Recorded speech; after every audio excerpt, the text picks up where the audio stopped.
பெண்களுக்கு வழங்கப்பட்டு வரும் 1000 ரூபாய் உரிமைத் தொகையை 2500 ரூபாயாக உயர்த்தி வருகிற 12ஆம் தேதி அல்லது பொங்கலுக்கு பின்பு வழங்கப்படும் என்று முதலமைச்சர் ரங்கசாமி தெரிவித்துள்ளார்.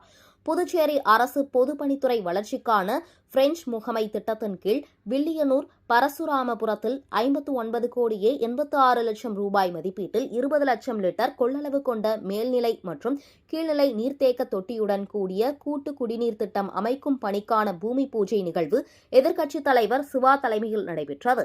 இதில் சிறப்பு விருந்தினராக முதலமைச்சர் ரங்கசாமி கலந்து கொண்டு பணிகளை பூஜை செய்து தொடக்கி வைத்தார். நிகழ்ச்சியில் பொதுப்பணித்துறை அமைச்சர் லட்சுமி நாராயணன் உள்ளிட்டோர் கலந்து கொண்டனர்.